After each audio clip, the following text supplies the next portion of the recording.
அனைவருக்கும் வணக்கம். உலகத்தில் இருக்கும் அனைத்து விஷயங்களையும் கொண்டு செல்வது இந்த ஊடகங்கள். இந்த ஊடகங்கள்ல இருக்கும் பொழுது இந்த ஊடகங்கள்ல ஒவ்வொரு கட்சியை சார்ந்தவர்களும் ஒரு ஊடகங்களை உருவாக்கி கொண்டு அவர்கள் செய்யும் கெட்ட விஷயங்களை மறைப்பதற்காகவும் மக்களை பார்த்தீங்கன்னா மூளைச்சலவை செய்வதற்கும் ஒவ்வொருத்தரும் ஒரு சேனலை உருவாக்கி இருக்கிறாங்க. அந்த சேனலை பார்த்தீங்கன்னா அவர்கள் என்ன எதிர்கட்சியா இருந்தாலும் வச்சுங்களேன், இப்போ ஆளுங்கட்சியை பார்த்தீங்கன்னா அங்கே நடக்கும் சம்பவங்கள்லாம் புட்டு புட்டு வைக்கிறது, வீடியோ எடுத்து போடுறது, இந்த விஷயம்லாம் நடந்துகிட்டே இருக்கு. இதே மாதிரி மாறி மாறி இவங்க எதிர்கட்சியாக இருக்கும்போது அவங்க எதிர்கட்சியாக இருக்கும்போது இவங்க இப்படின்னு சொல்லி மாற்றி மாற்றி தான் பண்ணிட்டு இருக்காங்க. இப்போ தமிழக வெற்றி கழகம் விஜய் அவர்கள் ஆரம்பித்து 1.5 ஆண்டுகளுக்கு மேலே ஆகிறது. அவர் அடிக்கடி ஒரு விஷயம் வெளியே வந்துட்டு இருந்தது. அதாவது தமிழக வெற்றி கழகத்தில் ஒரு சேனல் தமிழக வெற்றி கழகத்திற்காகவே உருவாக்கப்படும் அப்படின்னு சொல்லி. ஆனால் தற்போது அது நடக்க போகிறது அப்படின்னே சொல்லலாம். அதாவது தமிழக வெற்றி கழகத்தின் சேனல் டிவிகே 24/7 அப்படின்னு சொல்லி ஆரம்பிப்பதாக தகவல் வெளியே இருக்கிறது. அது ஜனவரி 1க்குள்ள ஸ்டார்ட் பண்ணுவாங்களா அல்லது இந்த எலெக்ஷனுக்கு அப்புறம் தான் இது நடக்குமா அப்படின்றது தெரிய வரல. ஏன்னா நீங்கள் டெல்லியில் பார்த்தீங்கன்னா ஊடகவியல் துறை இருக்குது, அங்கே அனுமதி வாங்கி அதுக்கான ஒரு கட்டமைப்பை உருவாக்கி அதுக்கப்புறம் தான் நீங்கள் எல்லாமே பண்ணணும். இது தமிழக வெற்றி கழகம் காலம் தாழ்த்தி விட்டது அப்படின்னே சொல்லலாம். ஆனால் எல்லா விஷயங்களையும் இப்போ ஒரே விஷயம் தாங்க. இப்போ கரூர் நடந்த சம்பவங்களுக்கு எல்லாமே இதே போல மற்ற கட்சிகளுக்கு இருப்பது போல தமிழக வெற்றி கழகத்துக்கும் ஊடகம் இருந்திருந்தனா, ஒரு செய்தி ஊடகமோ இல்லை ஒரு கமர்ஷியலான ஊடகமோ இருந்திருந்தா அது எந்த அளவுக்கு கொண்டு போய் சேர்த்திருப்பாங்க நீங்க பாருங்களேன். இங்க உண்மையை மக்களுக்கு தெரியப்படுத்துவதற்கு நீங்க என்னதான் பேசினாலும் என்னதான் பண்ணாலுமே நிரூபிக்க வேண்டியது கட்டாயத்துல நிர்பந்தத்துல இருக்கிறோம். அதை தமிழக வெற்றி கழகம் அந்த டைம்ல என்ன பண்றதுனே தெரியாத அளவுக்கு பண்ணிவிட்டார்கள். இதற்கு முக்கியமாக ஊடகங்கள் செயல்பட்டது அப்படின்னு தான் நம்ம சொல்லலாம். ஏன்னா அங்க நடந்த நிகழ்வுகளை நம்ம உடனே நீதிமன்றத்துல பாத்தீங்கன்னா ஒரு விஷயம், சுப்ரீம் கோர்ட்ல ஒரு விஷயமும், உயர்நீதிமன்றத்துல ஒரு விஷயமும் இந்த இது சம்பந்தப்பட்ட கரூர் சம்பந்தப்பட்ட விஷயங்களை கூறி இருக்கிறார்கள். ஆனா இது கூறின விஷயங்களை திரும்ப நம்ம ஊடக வாயிலாக விஜய் அவர்கள் செய்ததுதான் சரி அப்படின்னு சொல்லிட்டு நம்ம பேசணும்னு வச்சுங்களேன், உடனே அரெஸ்ட் தான், கைது தான். ஆனால் நம்ம அதை சொல்ல வரல. அங்க நடந்தும் சம்பவங்களை தெல்ல தெளிவாக கொண்டு போய் சேர்த்திருக்கலாம். இதுல முக்கியமாக விர்ச்சுவல் வாரியர்ஸ், இந்த ஜென்சின்னு சொல்லக்கூடியவங்க அனைவருமே பாத்தீங்கன்னா இது வெளியில கொண்டு போனாங்க. அங்கிருந்து ஒருத்தரும் பாத்தீங்கன்னா சின்ன சின்ன யூடியூபர்ஸ்லாம் பதிவு செய்த அந்த வீடியோக்கள்லாம் கொண்டு போய் சேர்த்தாங்க மக்கள்கிட்ட. அதுதான் மக்கள்கிட்ட போய் இதுதான் நடந்திருக்கா, இதுதான் உண்மை அப்படின்னு தெரிஞ்சுக்க ஆரம்பிச்சாங்க. என்னதான் ஒரு விஷயம் அரசியல்ல நடக்கும் அப்படின்னா கூட, இப்ப எதிர்கட்சியா இருந்தாலும் ஆளுங்கட்சியா இருந்தாலும் ஒருத்தர் புதுசா வராங்கன்னா அவங்களுக்கு எதிராக சில சம்பவங்கள் பண்ணாலுமே இதை தெரியாம போக செய்தாலுமே, ஏன்னா இவ்வளவு ஊடகம் இருக்குங்க, ஆனால் ஒரு சின்ன சின்ன விஷயங்களோட வெளியே வராம பண்ணிக்கிறாங்க அப்படின்னா இந்த ஊடகம் எந்த அளவுக்கு மார்க்கெட் துறையா மாறிச்சு நீங்க பாருங்களேன். அப்போ இங்க எல்லாமே பிசினஸா தான் பார்க்கப்படுகிறது இந்த ஊடகவியல் துறை. அப்போ அதனாலதான் ஒவ்வொருத்தரும் ஒருத்தர் வச்சுக்கிட்டாங்க. ஏன்னா நான் என்ன தன்னை நிலைநிறுத்திக்குவேன் அப்படின்னு சொல்ற மாதிரி நான் சொல்றதெல்லாம் சரிப்பா, இங்க இது மாதிரி நடக்கலப்பா அப்படின்னு சொல்ல வர்றதுக்கு ஊடகங்களை பயன்படுத்தி கொள்கிறார்கள். அந்த சம்பவங்களை நம்ம கரூர்ல பாத்தீங்கன்னா நம்ம பார்த்துருக்குறோம். எல்லாருமே இதுல முக்கியமாக இந்த ஊடகங்கள் மூலியமா தான் போய் மக்கள்கிட்ட எல்லா விஷயங்களும் சேர்ந்தது. பொய்யும் உண்மையும் அப்படிதான் நம்ம சொல்ல முடியும்.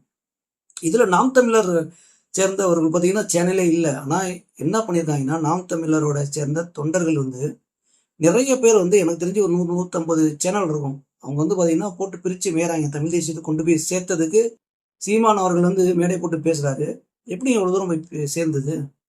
அப்போ ஒவ்வொருத்தருட்டும் போய் சேர்ந்ததுக்கு காரணமே நாம் தமிழர்ல இருக்கிற ஒவ்வொருத்தருமே பார்த்தீங்கன்னா சின்ன சின்ன வீடியோ இருந்தாலும் பார்த்தீங்கன்னா இன்ஸ்டாகிராம்ல பரப்புரை செஞ்சிடறாங்க. அதுக்கப்புறம் யூடியூப்லயும் பரப்புரை செஞ்சிடறாங்க, ஃபேஸ்புக் இதெல்லாம் கொண்டு போயிடுறாங்க.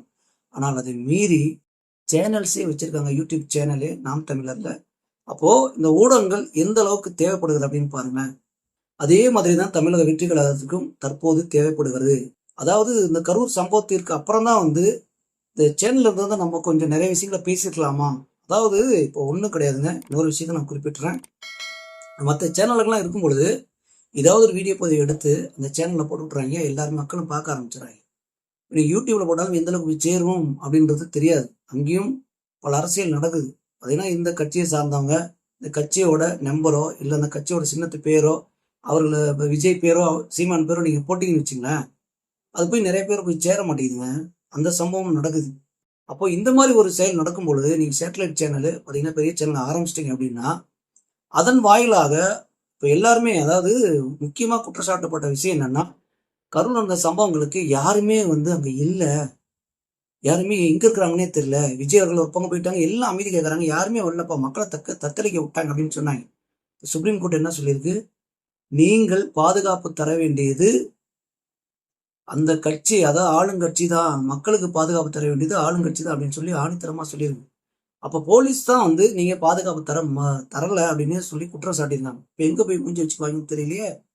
இந்த திராவிட முன்னேற்ற கழக அரசு, இந்த கேடுகட்ட கேவலமான அரசு வந்து இதுக்கு பதில் சொல்லுமா? ஏன்னா அவ்வளோ கேவலமாக நடந்துக்கிறாங்க. இதில் வந்து பார்த்தீங்கன்னா தவறான ஒரு பரப்புரை செய்கிறது. நம்ம வந்து கோபம் வரதான் செய்கிறது.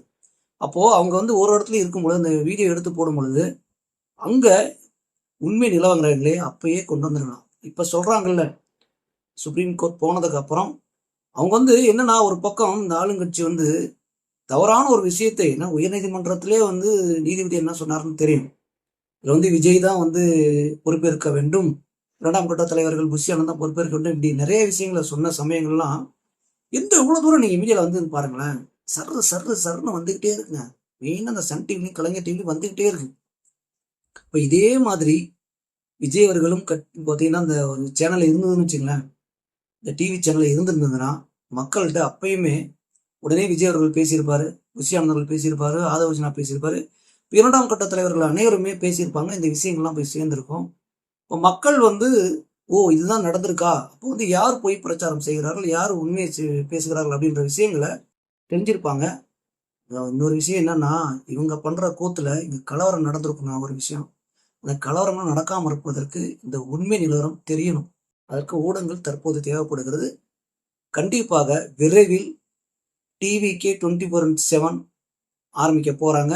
ஜனவரி 1 பிளான் பண்ணிட்டு இருப்பதாக தகவல் இருக்கிறது. அப்படி ஜனவரி 1க்குள்ள அவங்க வந்து அனுமதி தரல அப்படின்னா மே மாதம் எலெக்ஷன் சமயத்தில் தருவதற்கான வாய்ப்பு இருக்கிறது. அப்படி இல்லைன்னா எலெக்ஷன் முடிஞ்சு கண்டிப்பாக தமிழக வெற்றி கழகத்திற்கு ஒரு ஊடகம் வந்துவிடும். இப்போ இதுல இருந்து நிறைய விஷயங்கள் நம்ம தெரிஞ்சுக்க வேண்டி இருக்கிறது. ஏன்னா ஒரு ஊடகங்கள் வாயிலாக மக்களிடையே கொண்டு போகும் செய்திகள் எல்லாமே இப்போ டெக்னாலஜி வளர்ந்ததுனால பார்த்தீங்கன்னா அந்த எல்லாத்தையுமே மாற்றிடுறாங்க. இப்போ நான் பேசுகிறேன் அப்படின்னா இந்த வாய்ஸ் பார்த்தீங்கன்னா ஏஐ கொண்டு போனீங்கன்னா இன்னொருத்தரை வந்து பார்த்தீங்கன்னா மார்பிங் பண்ணி அவரை பேச வச்சு அதெல்லாம் கொண்டு போயிடலாம். இந்த மாதிரி விஷயங்கள்லாம் இப்போ வந்து டெக்னாலஜி வளர வளர இதுவும் நடக்க ஆரம்பிக்கிறது. அப்போது ஒரு பொய்யை உண்மையாக்குறதும் உண்மையை பொய்யாக்குவதற்கும் ஊடகங்கள் நினைத்தால் மக்களிடம் கொண்டு போய் சேர்த்துடலாம். அப்போ வந்து ஏதோ ஒரு சம்பவங்களை நடத்துவதற்கு இது தேவைப்படுகிறதா இல்லையா? இதை ஆயுதமாக பயன்படுத்துகிறாங்களா இல்லையா? அப்போ ஊடகங்கள் எந்த அளவுக்கு வந்து மக்களின் இடம் போய் சேருது அப்படின்னு பாருங்க. இது வந்து இப்போ ஒரு ஆதாரமாகவும் இருக்கிறது, எவிடன்ஸாகவும் நமக்கு தேவைப்படுகிறது. இதுதான் இப்போ அடுத்த கட்ட பாயிண்ட்.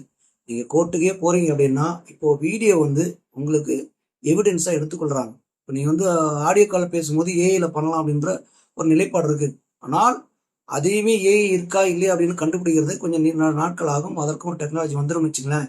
ஆனால் வீடியோ வந்து பார்த்தீங்கன்னா ஆதாரமாக நீதிமன்றத்தில் தற்போது எடுத்துக்கொள்ளும் சமயத்தில் இப்போ ஒவ்வொரு கட்சியும் அந்த வீடியோக்களை எந்த அளவு கொண்டு போய் மக்களிடம் சேர்க்கிறாங்க, எந்த அளவுக்கு பரப்புரை செய்கிறாங்க, மூளைச்சலவை செய்கிறார்கள் அப்படின்றத பாருங்க. அவர்கள் கட்சியில் நடக்கும் ஒவ்வொரு விஷயங்களையுமே மக்கள்கிட்ட கொண்டு போய் சேர்க்கறதுக்கு ஈஸியாக நினைக்கிறேன். ஏன்னா இங்க ஊடகங்கள்ல வரும் பொழுது ஏன்னா சீமான் அவர்கள்ட்ட நீங்க பார்ப்பீங்க, ஏடா கூடமா கேள்வியெல்லாம் நிறைய பேர் கேட்குறாங்க. இதெல்லாம் பிளான் செய்யப்பட்டு கேட்டது தான். இதெல்லாம் நீங்க நல்லா பார்த்துங்க. இப்போ தமிழ் தேசியத்தை வளர்க்குறோம் அப்படின்னா சாதாரண விஷயம் இல்லைங்க. இந்த தமிழ் தேசியம் பேசுறவங்க மட்டுமா ஊடகவியலாளர் இருக்காங்க? ஏன்னா இடக்கூடமா ஒரு கேள்வி கேட்கறது, இந்த மாதிரி கேள்வி கேட்டுலாம் போயிட்டு இருக்காங்க. இதில் தான் வந்து விஜயை வந்து தாக்கி பேசுகிற அப்படின்னு சொல்லிட்டு சீமான் அவர்கள் சொல்றாரு. ஆனால் எல்லா கட்சிகளும், அதாவது இந்த திராவிட கட்சிகள் நினைப்பது போல தமிழ்நாட்டில் உள்ள அனைத்து கட்சிகளுமே சேர்ந்து தமிழ்நாட்டை அழிக்காம இருந்தா சரி. ஏன்னா இந்த திராவிட கட்சி வளர்றதுக்கே நம்ம தான் காரணம் அப்படின்னு இவங்க எப்போ புரிஞ்சு போறாங்கன்னு தெரியல. ஏன்னா அந்த விஷயங்கள் நடந்துகிட்டே இருக்கிறது. அதற்கு ஒரு மாற்று கட்சியாக தமிழக வெற்றி கழகம் வளர்ந்து கொண்டு இருப்பது சிறப்பே, வரவேற்கத்தக்கதே. விஜய் அவர்களின் கட்சி அடுத்த கட்டத்தை நோக்கி போயிட்டு இருக்கு அப்படின்னு சொல்லலாம். இந்த 2026 தேர்தலில் கண்டிப்பாக ஒரு புரட்சி ஏற்படுத்தும். அது எந்த மாதிரி புரட்சி அப்படின்றத நம்ம பொறுத்திருந்து பார்க்கலாம்.